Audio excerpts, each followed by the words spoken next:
everyone, before we start, let me introduce myself. My name is SYIFA'UL AULIA PUTRI and I am a third semester environmental health major. Today, on this nice occasion, I would like to talk about factors recognizing the challenge and reducing neglect. First, introduction.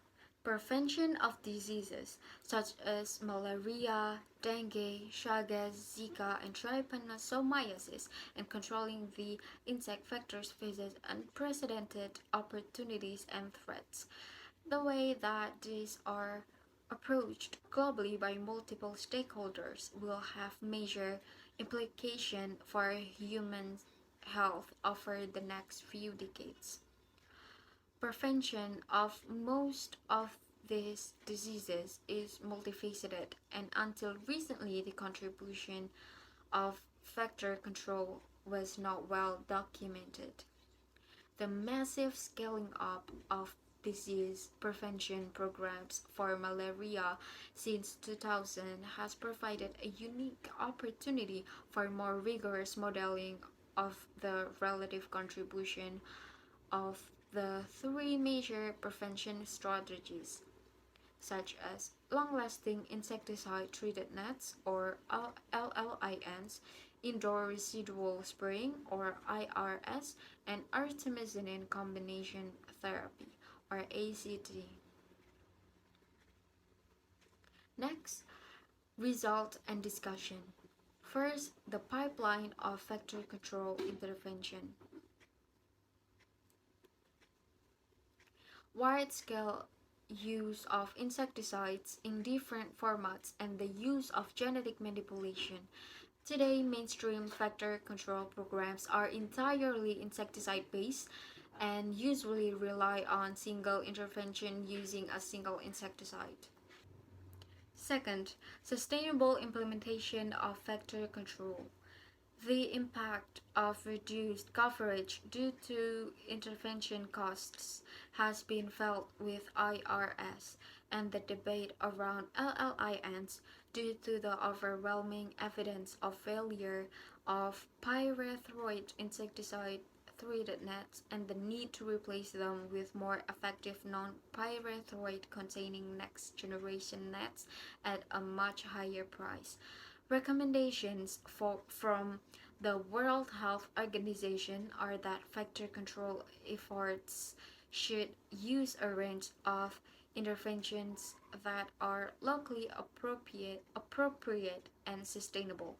Countries have few options that have been shown to effectively reduce transmission due to lack of experimental research of or inappropriate scale of trials.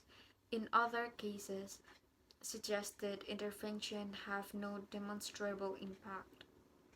And third, the gap from proof of principle to a new operational vector control tool.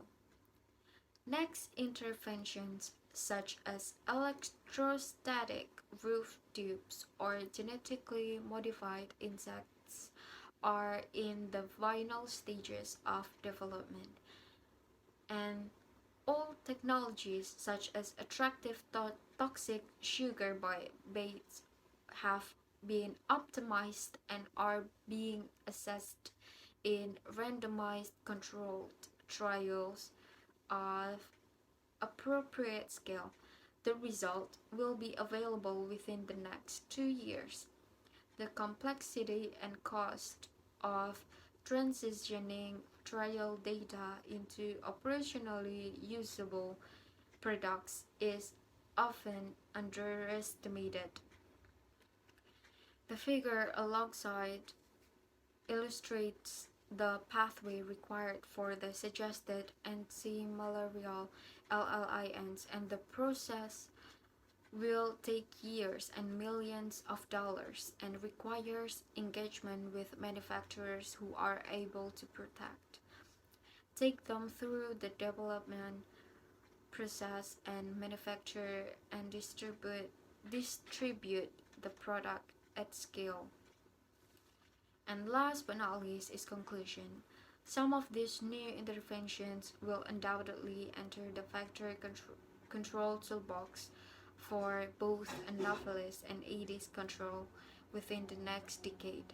If they are to have an impact, much needs to be done to address how this should be combined with current intervention, who should pay, and how countries should be supported to adopt and evaluate these technologies.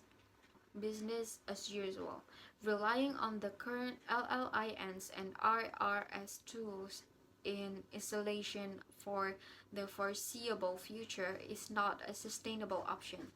In the short term, these interventions are the cheapest form of effective intervention, but as their effectiveness decreases by rapid selection or resistance, the ultimate price of this intervention failing will be catastrophic.